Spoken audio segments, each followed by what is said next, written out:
Last week, I revealed my research into how a number of right-wing writers have ended up as New York Times best-selling authors using bulk purchasing to make it seem as if there's a lot of individual unique interest in their books, boost them onto the bestseller list, and then they get to claim to be a best-selling author. Now, this was started because of Don Jr., who was very, like his father was talking about on Twitter, how good of an author he was. And you can go on the New York Times bestseller list and see that they mark it as having been the beneficiary of bulk purchases. So go watch that video, hundreds of thousands of you already have. There's a lot of research in there, but I assumed that when you say that there was bulk purchases, that a lot of different groups did a lot of purchasing, and over a bunch of them, it adds up. But in this particular case with Don Jr., it was quite a bit simpler than that. We're finding this out thanks to Nick Confessor, reporter for the Times, who has this tweet: new FEC disclosures show a single large RNC payment of almost $95,000 to Books-A-Million in October, a few days before Triggered was released. An RNC spokesman confirmed that the expenditure was connected to their promotion of Don Trump Jr.'s book. Now, the RNC spokesperson was reached out to, had previously said, we haven't made a large bulk purchase, but are ordering copies to keep up with demand. Right, we demand that we make bulk purchases. Yeah, so Nick reaches out to them with the new information, and they say, we stand by our statement. Now, this is important because that figure, $95,000, I don't think is coincidental.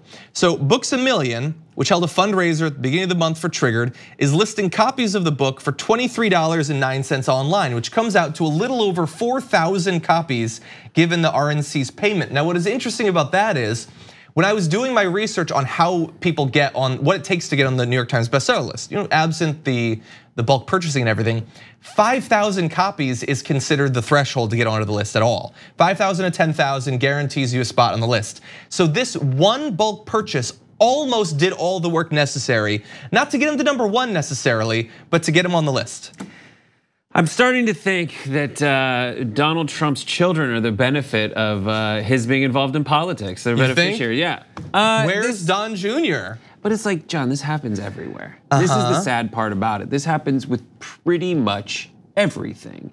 And it's hilarious that it still happens with books. Like, books are like this thing that are supposed to legitimize you. Books are what get you on like CNN. Like if you have a wildly popular web series, or sometimes if you have like a following on Twitter, that's not enough. But magically, if you have a book coming out, the person who, funnily enough, is booking major TV shows goes, okay, great, because I know how to do that. I know the email of the person who works at Simon & Schuster, and I know that they'll send me the right package so we can do that still of the book's cover and where to buy it. And that's it, and that legitimizes. And we are having an author on. And not just, so that's with like books legitimizing people, but like on the right, there is so much money that gets invested into boosting the profile and reach of all of these right-wing media outlets too. So if you see Prager University, like they spend so much money propping up thousands of dollars. Like 80,000, I forget, I saw something, don't hold me to it, but it's like the tens of thousands of dollars a month. On Facebook advertising, in paid advertising. So you wonder, oh my gosh, is the right wing that far ahead in terms of, at the beginning, are they that far ahead in terms of an audience? No, they paid for it.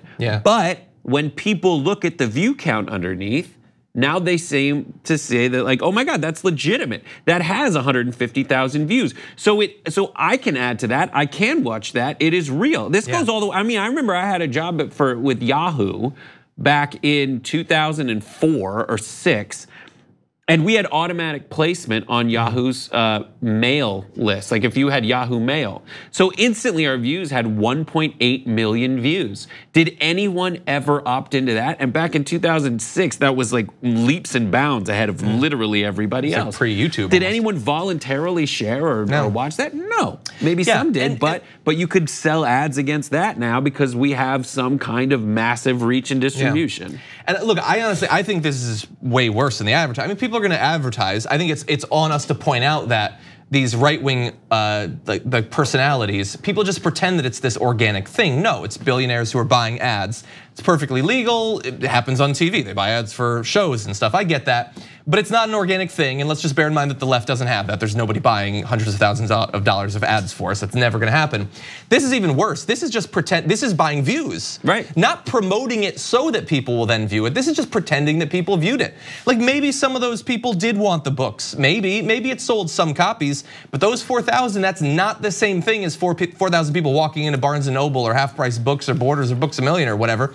It's just not true. And for other authors like Ben Shapiro, look, I haven't looked at his previous books. Maybe some of them people wanted. But his last book that came out, the only times it appeared on the New York Times bestseller list were weeks when it had bulk purchasing. So we can't say with any guarantee that anyone genuinely wanted to read that book, and yet he'll get on to Bill Maher. Maybe he'll get on to the Daily Show because they book people like you. I have billions of views across multiple channels that I've been on. That counts for absolutely nothing. I'm never getting on the Daily Show. Bill Maher doesn't care.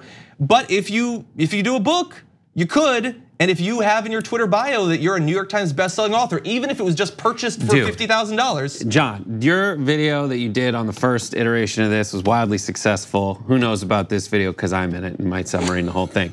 But you should write a book about the artificially inflated bulk purchasing book industry. And on your launch, the Kickstarter should be for an automatic bulk purchasing push at the time, and then you just go blow the whole thing up. But just to put it all together, like this is a waste of money from the RNC in certain ways because the people that they're buying the books for aren't necessarily gonna read them. There is no, the reason it's the bestsellers is because it seems like people want it, they're seeking it. No, they're not, but it gets on a bestseller list and that legitimizes it. But the original investment does not go to the original intent of a book, which is for someone to read it. And to hypothetically learn. But the whole intent is to make it seem like the right has a lot of people who are way into it and are legitimate. And all of that just goes, as much as they say that like Jews run the world and run the media and buy everything up, what you see on the right is a proven, as we've seen, bulk buying smoke show that's meant to convince you that they have the winning correct ideas when they don't, but then it becomes this self-fulfilling prophecy in the end, and that's what's so dangerous about it.